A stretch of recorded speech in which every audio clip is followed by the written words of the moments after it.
The tree of liberty has been thirsty for too long. I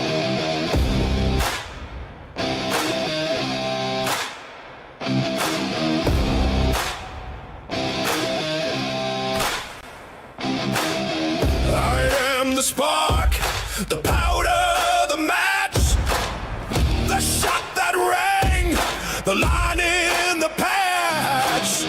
I am the night they tossed the tea, the oath they swore to die free. You can chain my hands, you can break my bones, but you'll never own my soul.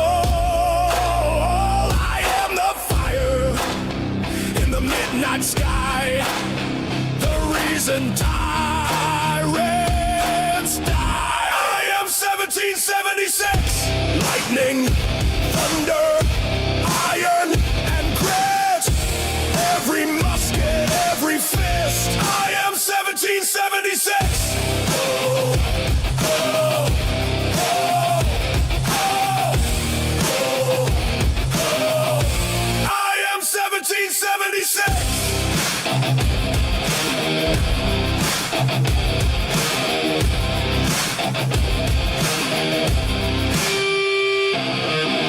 I am the flag they tried to burn, the shot that made the empire turn. I am the rebel, the Minuteman, the ink that wrote we can.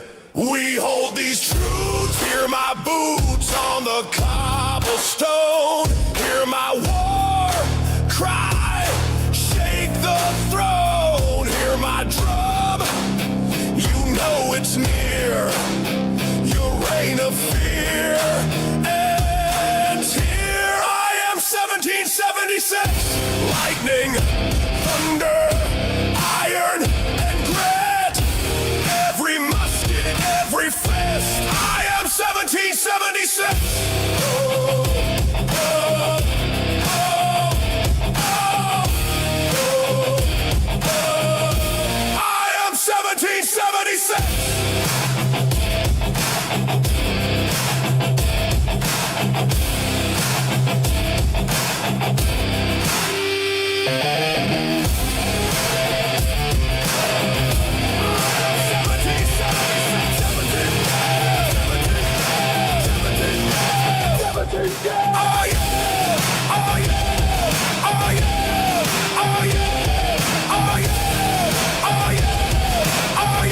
I am 1776.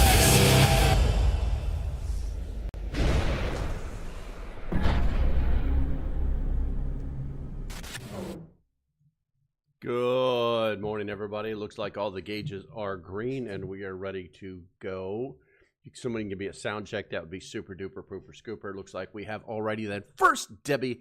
Number 2, Ian, you are deterred. And good morning, Deanna. It looks like there's more of you in here that are checking in, so there's a handful that haven't showed up. You're not showing me what I want to see. So do me a favor, say hi in the chat and I will say hi back to you, that kind of thing. Human interaction is required. We've got a few things going on this morning already. I haven't, let's see here. Ian says 5 by 5. Thank you, sir. Appreciate you. Appreciate you. It's been an interesting morning already. Apparently things are not going so well for the new Attorney General of the state of Virginia, as well as the new governor for the state of Virginia. The Department of Justice has basically said, time to cease and desist your stupidity. And it's not going to go well for them. Now, will the crazies out there in leftdom, excuse me, will the crazies out there in leftdom try to defy the federal government and the Supreme Court of the United States? It's very possible. It's very possible. They're just that batshit crazy enough to do it, to think that, oh, we can do whatever we want to do. And I think they're going to have a bad day. I think they're going to have a bad day. Let's see here. Laszlo, man, I haven't seen you in like forever. Good morning to you, my friend. Good morning, LP and Prepper fam. Yeah, I haven't seen Laszlo in like forever. Wow. That's really going back like a long way. Wow. If you guys didn't know this, and hopefully I've got the right Laszlo. I'm looking at your picture, and I'm pretty sure it's the same guy. Laszlo actually, he's a writer, and I ran into him back when I was making videos about a video game called Star Citizen, back when I had a video game channel. I don't remember the exact interaction, but I know that we hey, nice to meet you, man. Laszlo, let me know in the chat if I'm right. See if I've lost my damn mind here or something. But he writes for a tech magazine, I think. Pretty actually interesting stuff. Okay, so let's see. I guess we can knock out the Virginia stuff first. I do have a new threat briefing for all my preppers out there. And it's actually kind of interesting. It's kind of interesting. But we're going to cover that. We'll cover that after the mid-break, and we'll go from there. LP, that's not me. Damn, Laszlo. I swear to God. Let me look at your picture, man. You look your image. Go to channel. There we go. Let me see what your channel is. No. You just look. Your profile image is very similar. Very similar. Okay, so with that said, now that we know that Laszlo's not Laszlo, that was a pretty good story, man. It should have been yeah, that was me. Who's sending me messages? Warm milk version. Bradley Collins. Bradley, does Bradley not know that we're live? We're live. Let's see here. Maybe I need to. What's going on here? Let's try this again. Not ready for them to have grandbaby. Gibbsby says in the members only chat. Gibbsby says I'm sort of miss my kids, T-balls, but I'm not ready for them to have grandbabies yet. You're a lucky guy to have such a loving family. Yeah, okay. I appreciate you. And I guess I'm letting them know that we're live, even though I did that 3 hours ago. Yes, we are. Bradley's in the house. Good to see you, man. Good to see you. Okay, so I've got this video I'm going to play for you. This guy is probably the number one Second Amendment guy in the nation on the YouTubes, and he's that way for a reason. He's actually argued at the Supreme Court level and extremely intelligent. He's got some important stuff to tell us. Here we go. Major breaking news as Harmy Dillon, the head of the Civil Rights Division of the Department of Justice, has just issued a basically very scary demand letter to the state of Virginia, to Abigail Spanberger, the governor of the state, telling her that if she signs these gun control bills that are now pending before her, she is going to be sued and attacked legally by the United States government and the United States Department of Justice, fighting on behalf of the Second Amendment and the American gun owner. This is a huge declaration of war by the Department of Justice in favor of the Second Amendment, and it could not come at a better time for our friends in the state or Commonwealth of Virginia. Let's break it down.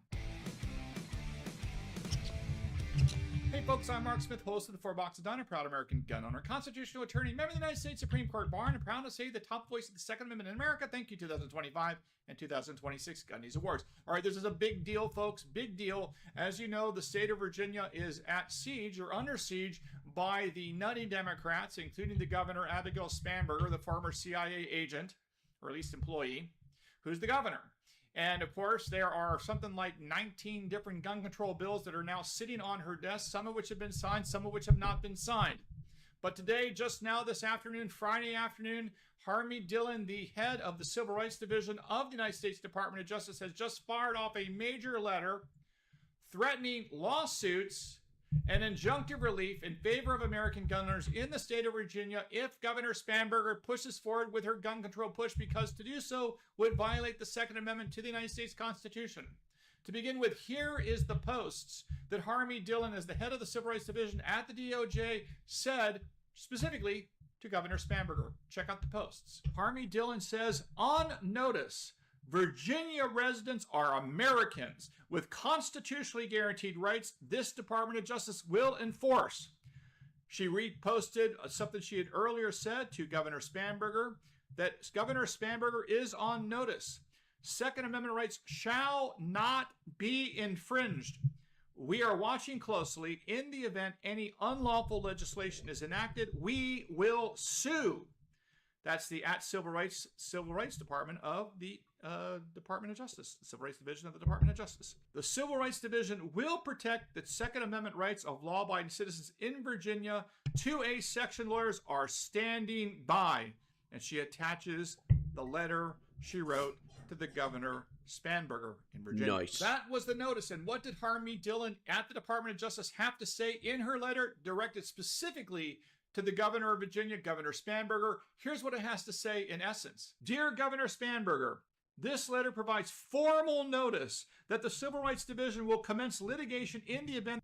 Oh, this is important. Good morning, JDM. Good morning, Donna Gibbs. And good morning, Tim Huther. That's right. I saw you guys. The Commonwealth of Virginia enacts certain bills that unconstitutionally limit law-abiding Americans' individual right to bear arms. Specifically, SB 749, as written, would require Virginia law enforcement agencies to engage in a practice of unconstitutionally restricting the making, the buying, or selling of AR-15s and many other semi-automatic firearms in common use. She goes on to say that President Trump issued Executive Order 14206, making clear that this administration will take affirmative steps to ensure that Second Amendment rights must not be infringed. Immediately after I was sworn in as Assistant Attorney General overseeing the Civil Rights Division, I launched the department's first ever investigation into practices alleged to violate law-abiding citizens' Second Amendment rights. Since then, the Civil Rights Division has formally created a Second Amendment section, and we have brought Second Amendment cases in U.S. district courts and U.S. courts of appeals across the country. Our Second Amendment section will take necessary action within our legal authority to protect law-abiding citizens' Second Amendment rights. Wow. What more can you say? This is what we voted for. So those of you out there that are worried about Donald Trump and his administration on the Second Amendment, no one is perfect, especially when you're fighting against the massive deep state and decades of malfeasance by so many people in the government against our Second Amendment rights. It is a grind. It is a war. We fight step by step, and this is a big deal, folks. This is extremely important that we protect AR-15s and semi-automatic rifles. This is the fight we must win. This is the next fight we must win to preserve our Second Amendment rights. As you know, it's step by step, it's brick by brick, and to have the Supreme Court declare that semi-automatic rifles are fully protected on the Second Amendment, and to have the Department of Justice fighting specifically on this issue is a huge deal. And we have to give credit where credit is due to the Second Amendment section lawyers at the Department of Justice, including, of course, Harmony Dillon, who's been spearheading this effort since she was sworn in a year ago or so. But the letter goes on and gets even tougher against Governor Spanberger and Virginia. Check it out. The Second Amendment. Okay, so I'm not gonna use this guy's entire video. You know what I'm saying? To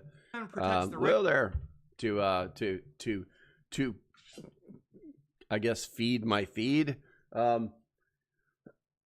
This is extremely important because, as we talked about in the last live stream, this is how they line things up. You know, the whole thing in Virginia, it was basically 52 bills, okay, that turned into 12 or 13. And now they literally are telling the governor of Virginia that if you sign these bills, we're going to court. No questions asked. They're absolutely unconstitutional at the federal level, and we're gonna destroy you. We're gonna destroy you. And the letter actually goes down to talk about like all of the different court cases that have like verified. Like this was all adjudicated in 2008. You know what I'm saying? So this is not going to end well for the state of Virginia. Not at all. Not at all. Before we move on any further, you guys kind of like filled the candy jar here. We got Bradley Collins coughing up some cash. We got Tim coughing some cash up. Ian, Tim Huther. We got Alrighty then all the way from Canada. Tim, stop giving me money. I appreciate you, bro. Make sure you guys all hit those thumbs up button on those people. JDM, thank you very much as well, young lady. I appreciate you. Bradley says, she gonna need a dentist if we keep this up. Her timing, sometimes her timing can be really bad, but I still love her. You know, basically I had to feed her breakfast in the 3 minutes that I have while the lead up music is going. By the way, if you love that lead up music, put a 1 in the chat. I guarantee you better freaking like it. It's pretty awesome. I get pretty pumped up listening to it. Yeah, so I had to get her a banana and nuke her some. She had made some banana bread the other day, and I was literally getting ready to throw it out. And she's like, "Is there any of that banana bread?" Yes, there is. Cover that with some butter. Hit it in the microwave for 30 seconds. Melt that. Seep all the way down in through there. Yeah, she's eating up pretty damn good. All right, so with that said, obviously today's more of a laid-back stream than normal, so the question is your coffee, is it black, is it cream and sugar, or is it flavored foo-foo? And 62% are cream and sugar, 25% are black, and 12% are foo-foo. Wow. I didn't think there were that many. I didn't think there were that many cream and sugar coffee drinkers in the world. 62%. You guys know I wrap my mind around like what these polls say. Like, oh, I could like throw this out to the world and say that 62% are cream and sugar drinkers. You know what I'm saying? What's up, Ronan? Good to see you, man. Good to see you. That's the only way to eat banana bread. Oh, I'm telling you, man. I'm telling you. And she made it some pretty delicious stuff. I don't know what she did. She made it, and then I came back from the house. I had to run to Wally World for something, and she was eating it, and nom nom nom nom nom. It's just good stuff. But it's probably why I'm getting so freaking fat. Okay, so Second Amendment, State of Virginia. We've got to keep an eye on this, guys, because if we don't, it's going to spread. This is mentality will spread to other states. And you know what? I've got to find something, because this reminds me of you guys won't believe this. Let me see. This was actually on Fox News last night. Let me see. That's a video. That's the National Desk. Let me see what comes up here before I get some kind of copyright strike or something. Man, I don't know what it is today, but the sinuses are doing some crazy stuff. I'm getting the circle of deaths right now. Let me see what this does. All right, here we go. You guys are going to kind of freak out about this. This is a little ridiculous. I'm going to play this video. I'm pretty sure it's okay. If it starts to play any music in the background, I'll have to shut it off and just tell you what I'm talking about. But I want to throw this out to you. This is kind of blow your freaking mind. Are exploring an exit tax or wealth tax in order to combat revenue losses from residents fleeing to lower tax areas. At least 10 have recently explored proposals, including California, Michigan, and Washington State. The National News Desk, Jeff Harris, joining us. And we know it's not just notable high net worth people, Jeff, that are leaving these tax states, but also businesses like Chevron and Uber. Tell us more. So major corporations, financial firms, and also people continue to relocate their headquarters or operations from high-tax states like California and New York to more business-friendly areas like... All right, so that's scary, but Tim just told me something that was even scarier. What the hell's going on here? Tim says, I just had an advertisement in chat. All right, so all of my advertisements are turned off, Broseph. I literally have a button. Like, see this? I got to push this button right here, man. I have to push that button in order to... I have it all set to manual. Otherwise, it will, like, do it automatically. So, you guys let me know. Did anybody else see... a freaking... what's the word I'm looking for? An advertisement in chat? I want to know. Let's see here. Frickin' YouTube. Tim says, I'm a weirdo. No coffee for me. That's okay. It's not for everybody. Let's see here. Bradley says, I voted foo-foo, but that's today only because I like my coffee like my women. Cold and bitter. That's what I'm saying. That's what... Actually, when I was making it, when I was making the questions, I was like, what is it? Black. Like my men, you know, or something like that. And then I was like, sweet, was it cream and sugar like, and I couldn't come up with anything, you know? So I was like, nah, I'll just make it generic. I'll just make it generic. But yeah, Tim, that is not me, Broseph. That is not me. It's bad. Let's continue. Texas and Florida. The move's coming as more blue states explore these wealth and also exit taxes.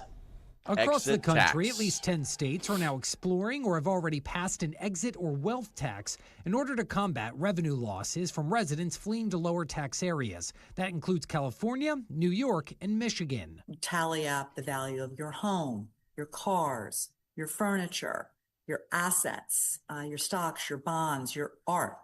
And there is a tax on that value. Sandra Swirsky, founder of Integer, a government relations and advocacy firm, tells the National News Desk, among the most prominent, California's proposed Billionaire Tax Act, which would impose a one-time 5% tax on the total net worth of anyone worth over $1 billion living in the state, impacting at least 200 people. The value of these assets, of your net worth, in some cases is very easy to calculate, stocks and bonds and the like.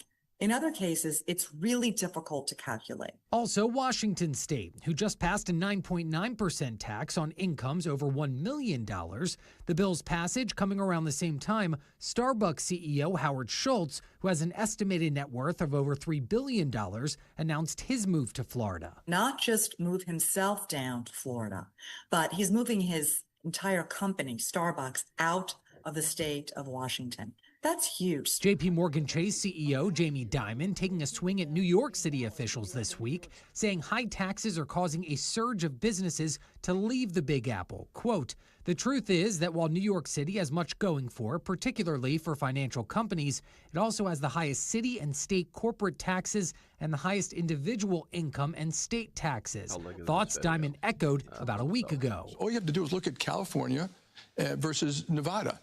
You know, New York versus Florida, and there's a huge exodus taking place. Meanwhile, New York Governor Kathy Hochul acknowledging that the state's tax base has been heavily impacted by an exodus to low-tax states, urging wealthier residents to come back. I need people who are high net worth to support the generous social programs that we want to have in our state. But maybe the first step should be go down to Palm Beach and see who you can bring back home, because our tax base has been eroded.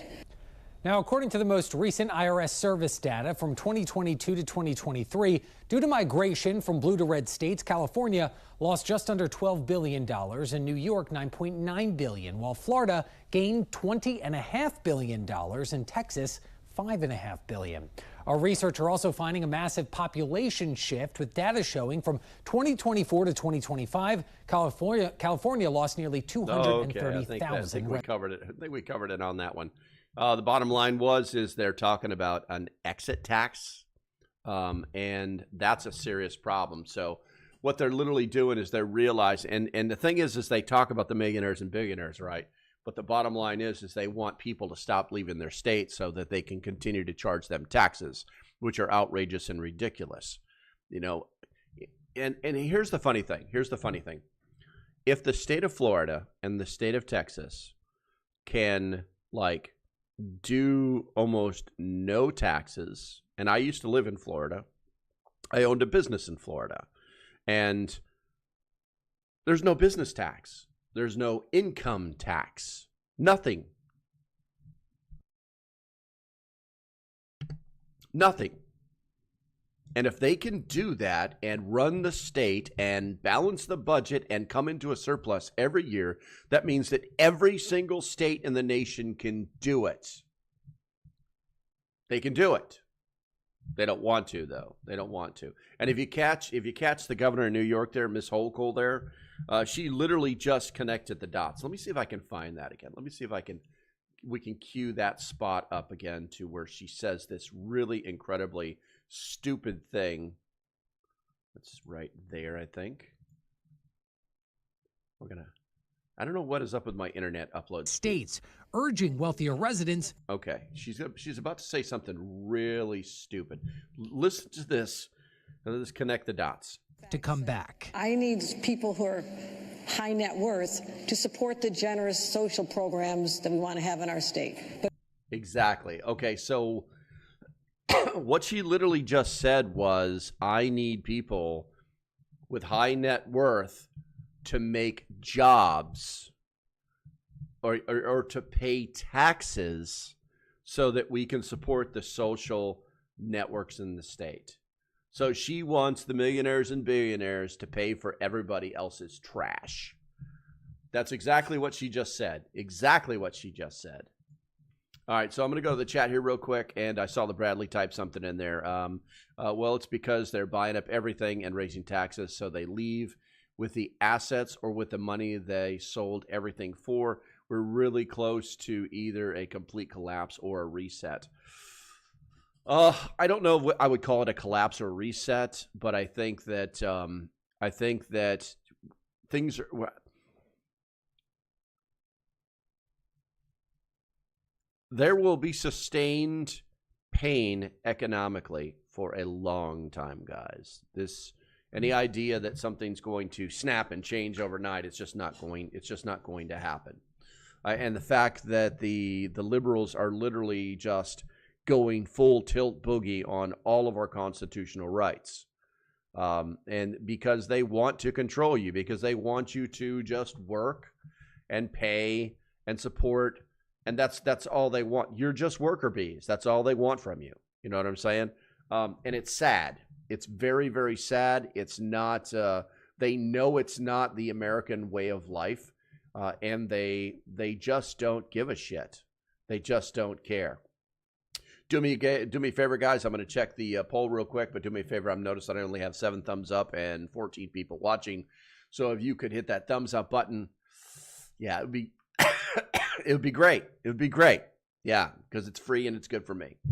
Donna says New York City has a lot of empty buildings. Yeah, absolutely. The last time we were there, I was watching the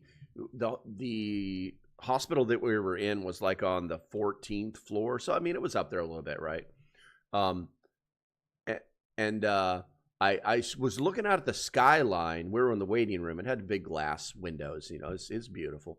And I was looking at the skyline and looking at all these buildings, and you could see right through them. They were empty. It's mind-blowing. And you could like that one and that one and that one and that one. It's like they're freaking empty. So it's a serious problem. It's a serious problem. And, you know, I hate to say this, but they brought it on themselves. The people who live in New York, the people who live in New York City, they brought this on themselves. They're finding out very rapidly that things are not hunky-dory. Things are not, you know, kumbaya and, you know, and unicorns and rainbows. And I even watched a video the other day, a news story about how grocery stores are now thinking of shutting their doors because New York City has taken away the penalties, basically crimes, for selling basically road food. Okay. And if you've ever been to a foreign country, you walk down the middle of town and it's just like in the movies. They're cooking monkey or whatever, and they're on the side of the road, and you get the best ramen of your life from this little dude who's got a wok in the corner, you know, cooking on a Bunsen burner. And they've literally allowed those types of things to be set up, okay? And here's the funny thing. They're not collecting any taxes. There's no licenses. There's no health inspection. There's no nothing. They're literally just setting this shit up on the side of the streets, right in front of the stores. And so people are like, oh, let's go there. Let's get this. And it's like this trend where people are like, we can get some fresh this and fresh that. And ain't none of it fresh. But it's being cooked out there, and they're getting the Benihana, you know, show going for them so that they think they're living in frickin' Tribeca, you know, from the 1920s where everything is perfect and gleamy. Oh, this was great. That was super awesome. You know, I'm sure, you know, if you put enough soy sauce on a cat, you're going to get soy cat. You know what I'm saying? And it's actually happening in New York City. So these, and from what I understand, they're leaving like giant piles of trash everywhere. They're starting to become a nuisance. And the mayor of the city, Mr. Socialist Dumbass himself, is literally just like, oh, this is good. This is great. You know, it's almost like they're trying to bring their third world country mentality into the first world. You know what I'm saying? And it's kind of it's sickening. It's sickening because, and I don't want to sound bad because I really did enjoy. You know, I mean, there was a street in Olongapo, Philippines called Magsaysay Drive, and it was known for its street food, its hookers that you definitely had to stay away from, and its bars. And it was a great place. It was like adult Disneyland it was a Disneyland for adults. It was a great place to spend a weekend, you know. But that was there. That is not, you know, Main Street, New York City. That is not what that's supposed to be. And they've kind of gone a little crazy. Okay, so let me. I just know Kathy, first time here. Thank you very much, Kathy. Make sure you hit that subscribe button. I try to do as many live streams as I can, and I also make videos. So let's see here. Okay, New York City has a lot of empty buildings and have a governor that looks as good as Daddy DeSantis. Yeah, that's you know, I mean, that's that whole charisma thing that Barack Obama suckered us in with. She wants them to write checks. I got that. Bradley says that's what's going to happen. The buildings are going to stay empty due to AI taking jobs and more jobs becoming stay at home. So we need to convert those places into habitable spaces for humans. Yeah, I mean, I think that's a great idea. The problem is that the owners of these buildings will never go for it because once you have tenants, you have responsibilities. Yeah. And the city will hold you to that shit. Donna says, a tax for leaving a state doesn't seem like you are free to go or have freedom at all. 100%. 100%. You know, it's all they'll do is just like slowly shrink a business down. You know what I'm saying? And then, but the thing is, they said net worth, right? So I'm sure there's some red tape, some way around it, that kind of thing. But the truth is that people are leaving these states that are just not friendly to. Well, people are leaving the states. Generally, just Joe Schmo, you know, Joe the plumber kind of guys leaving the state because they're being taxed out of existence. And if they're renting, which is what everybody wants, you know, it's a kind of a BlackRock thing, right? You know, their rents are through the roof. You know, New York City, $1,000 closets, fold down beds. It's absolutely insane, 100% insane. I guess Kathy knows Donna. There you go. Friends. Well, let's see here. Donna says a tax relief. Oh, we did that. She literally says, write me a check. I know, right? Bradley says, most common practical view I see lately is buy me and I'll set you up. Oh, I see. I got you. And if they were honest, they would share their posts. Spread the gap. No, another ad just popped in. Counter installation. Tim, I don't know what is going on. Tim, are you watching on a TV? If you're watching on a TV, I have had a lot of, I try to watch YouTube on TVs and it loves to throw commercials at me. Let's see here. Most common political view I see lately is by, okay. The liberals are eating that crap up. Welcome, Kathy. Hi, Donna. Georgia is full. Georgia is full. I got you. On my phone, YouTube app. Dude, I don't know who did you piss off? I mean, really? Let's try this again. Is anybody else getting commercials on their in the live stream? Because this is really, really weird. Like I said, I literally have to. Where are we at here? I literally have to push that button right there to insert an ad because all of my ads are manual. Oh, so. It's annoying when YouTube does this stuff because it's like that's my key thing. I can't stand I cannot stand, like, if somebody's going to, like, and then I'm going to tell you, no, step number 3 is the most important 3. But wait, here's an ad for countertops. Blah, blah, blah, blah, blah.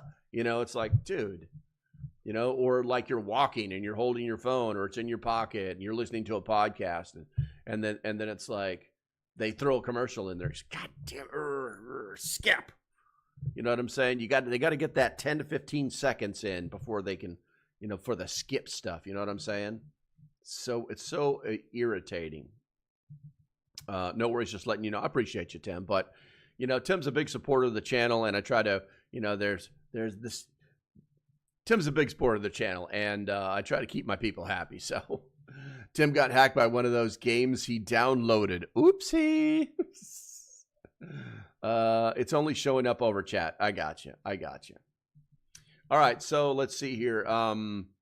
All right, looks like we got, we're over halfway. The next half of this live stream is going to be about preparedness and the daily threat briefing, which is kind of interesting. I stumbled across it. I'm not going to give it away just yet because, it's kind of interesting. We're going to talk about it. But before we do that, guys, as usual, if you love your country, put a 1 in the chat. America. I'm going to drink some coffee. Black like my men. I'm going to talk some smack. I'm going to read you some educational stuff, and I'm going to pay some bills. I'm going to push this button over here now. When disaster strikes, when seconds count, where will you turn? Refuge Medical delivers professional-grade medical supplies and trauma kits built for real-world emergency, whether it's natural disaster, civil unrest, everyday accidents, or the friggin' apocalypse. Now, from premium bleeding control kits and IFAKs to complete family emergency medical bags, every Refuge Medical product is thoroughly designed, rigorously tested, and packaged with the highest quality components, so you're never caught unprepared. America. Trusted by preppers, first responders, and responsible families across the country, Refuge Medical gives you the confidence to protect the ones you love when it matters. Don't wait until visit refugemedical.com right now and build your refuge today. Okay, let's get back to the video. Okay, so we made it through that. We're officially halfway through this, and now we got to start doing some preparedness stuff. Before we move on, I want to go to the chat or go to the poll.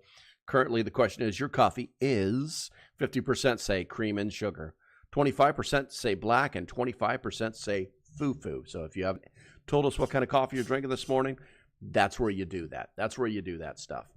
Welcome to the second half. Alrighty then. I got you. Alrighty then. Why don't you use your fancy emojis, dude? Slacker. You slacker. Okay, guys. So I came across this. I thought it was interesting. I don't know how super great it is, but it was very, very pointed, very straight to the point. So I'm going to go ahead and share this with you, and then I'll decide later if I want to continue using it or not. But so basically today's the threat briefing that came out yesterday. This is it covers a lot of subjects, and it talks about like what our current threat level is. Currently, our threat level is elevated, obviously, because of the the threats that center on the active U.S.-Iran conflict, with unresolved ceasefire negotiations jeopardizing Strait of Hormuz shipping lanes, a critical wave of cybersecurity vulnerabilities, including actively exploited 0 days. If you guys don't know what a 0-day exploit is, you should probably do that. And also cascading supply chain disruptions. We talked about the great toilet paper fire of 2026 yesterday. And, they're saying that it's driven by tariffs, uncertainty, and war-related pressures. Also, preparedness-minded individuals should prioritize some stockpiling, giving energy and food supply chains instability, hardened digital security postures against rapidly weaponized vulnerabilities, and monitored geopolitical developments that could rapidly escalate energy and commodity prices.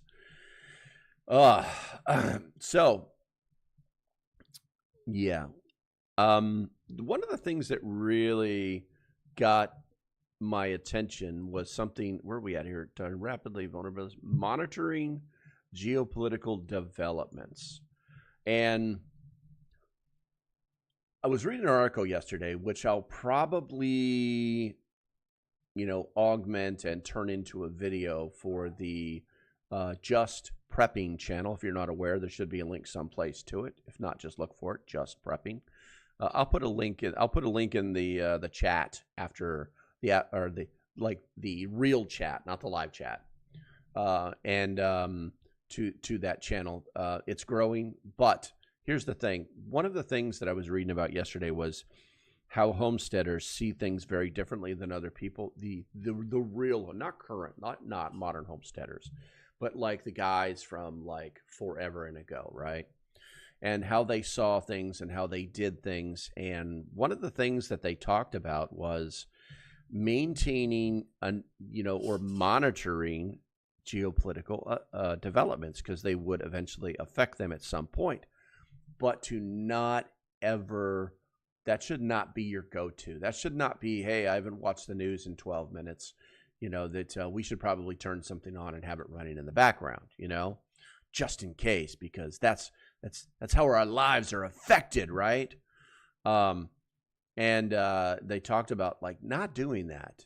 Do something else. Do something productive that is going to benefit you or your family. Maybe it's physical, maybe it's financial, but do something else. You know what I'm saying?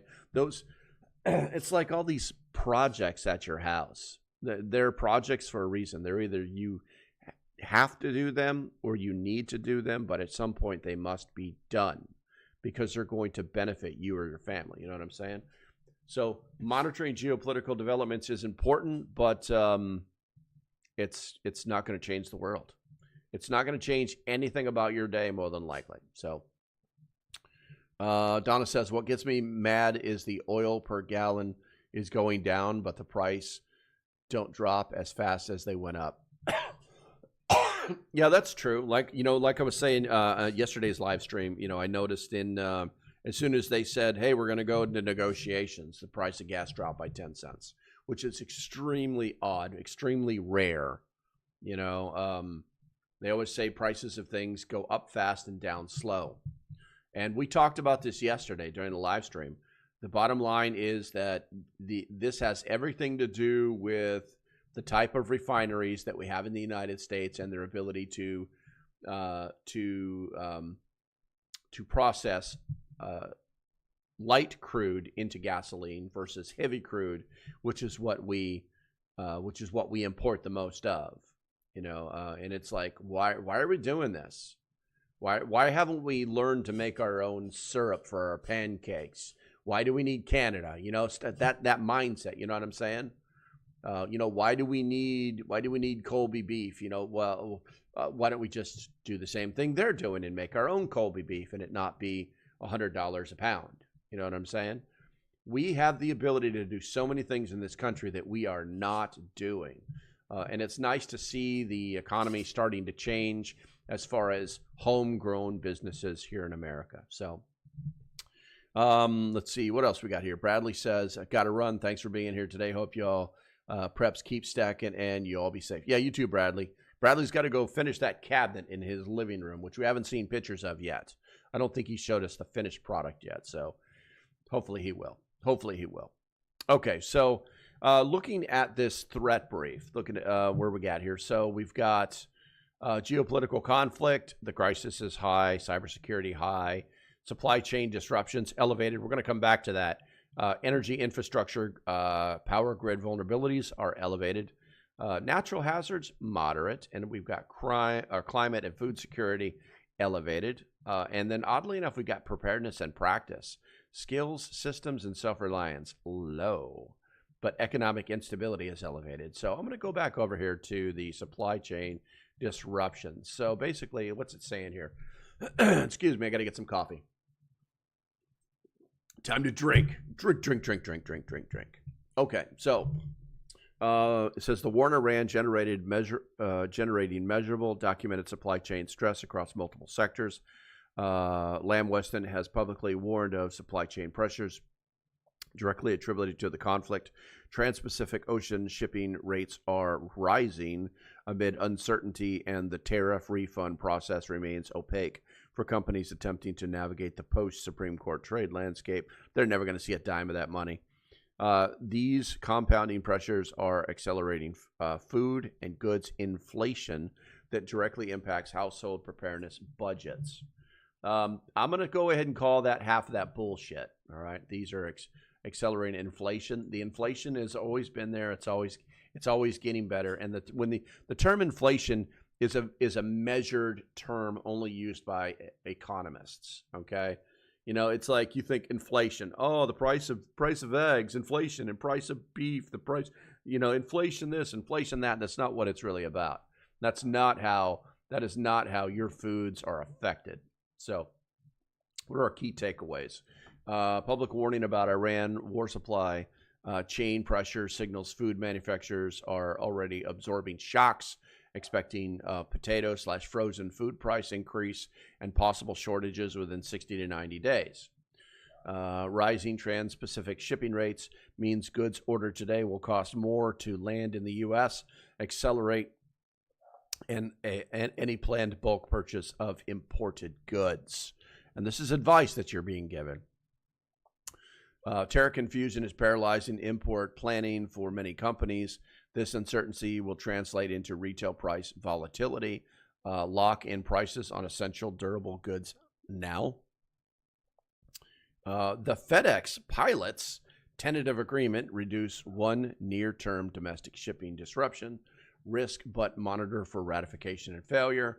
And gas turbine prices projected to raise to 195% by 2027. This will delay energy infrastructure repairs post-disaster and increase long-term power outage duration risks. And then it just goes into the sources where they found these things. Yeah, it's interesting. This is a very interesting site. Like I said, I'm going to monitor it for a while before I decide to share it out to you guys, because you know me. I don't like giving bad stuff out. You know what I'm saying? If this thing is just regurgitating things without actually doing like a human analysis behind it, then it's just it's not for me. It's not for me. So.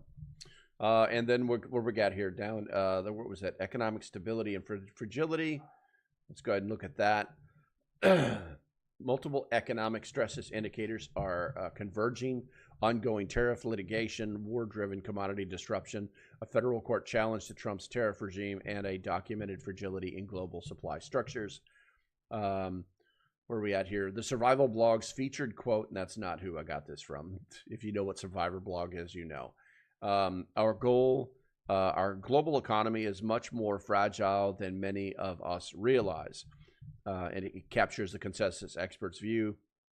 These conditions create a higher than normal probability of sudden economic shock that cascade into preparedness-relevant shortages. Preparedness-relevant shortages. No, there's some fancy words for you right there. All right, so what are the key takeaways? The federal court case challenging Trump's tariffs authority introduce fresh trade policy uncertainty. Companies and households should anticipate continued import price volatility regardless of outcome. Anytime we talk about these tariffs, I mean, it's good to know. It's a valid point. You know what I'm saying? But what he's really saying there is that companies are confused, so they may not send as much stuff. But the companies need to sell their stuff, so they'll still send stuff. You see what I'm saying? And that's really what they're talking about. The global economy is operating with a reduced shock-absorbing capacity. A single additional disruption, escalation in Iran, new natural disaster, financial contagion could trigger cascading effects. Could trigger. Hey, what's up, Vegan Cookies? Good? I haven't seen you in a while, man. Thanks for hanging out. Good to see you. And then we've got prioritize liquid financial reserves and tangible goods over purely financial preparedness. Assets in current environment. What does that mean? Here, I'm going to tell you what that means. It means that put some cash aside, guys. Put some cash aside. That's what it means. You've got to be ready when something goes wrong. And I'm not saying take everything out. I'm not saying put everything in. Hey, Vegan Cookies, thank you very much, guys. Make sure you give him a like for that 99 cents. You've got to have some cash on hand. I'm actually working on a video now of right now it's 10 things. I don't really like doing titles like that, but I may still do it as long as they're legitimate. But 10 things that you should definitely have on hand at all times. And one of them is cash. Cash is king, guys. Cash is king. I literally went to a restaurant last week, and it's a sign from the gods that tell you that this business will not last. When they put a sign on the door that they printed out on their Commodore 64 dot matrix printer that says that, cash is king, and from now on there's going to be a 3.5% addition fee on all cards used. And then underneath it said, this is what it basically, it blames. It did a statement that blames the credit card company. It's bad news. It's bad news for this. And I've seen this restaurant when it first opened. It only does breakfast and lunch, so it's not like this crazy thing. It's just a place to go get breakfast and lunch. It's pretty good. And we watched the menu change, then we watched the owners change, and we watched the menus change twice. And then this sign pops up. This business is not going to last. It's not going to last. And if it tries to survive, it's just the food will just be bad. It'll eventually just get bad. So let's see here. Monitor the U.S.-Iran ceasefire closely. Once again, just pay attention to the news. Watch the news. Watch the 5 o'clock news, and then be done with it. You know what I'm saying? Don't live on the news channels. Diversify away from single source dependencies in food, fuel, financial instruments. Systemic fragility means single points of failure are more dangerous than in stable periods. So what they're basically telling you there is that you need to diversify, and you need to not have all of your eggs in one basket. I'm going to go to the chat here. It looks like Donna's posted something. I've noticed stores spread items out to hide the fact that they're missing inventory. I have not seen a lot of missing inventory yet. I did go buy a 12-pack of paper towels, and I did go buy a 24-pack of toilet paper. Why? Because when I saw that fire that burned down that that paper factory, what was it? What somebody put it was 1 million square feet of toilet paper and paper towels that were stacked to the roof, just big enough to get a couple of forklifts in there. But this guy burned it up with his lighter. He was so mad because they don't pay him enough.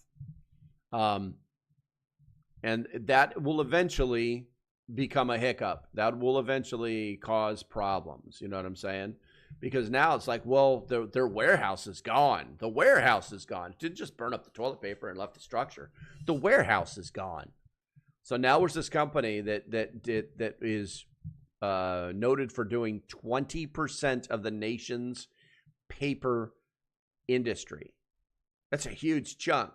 So basically 20% of what's on the shelf just disappeared. Yeah, great. The great toilet paper debacle of 2019, 2020. Remember those?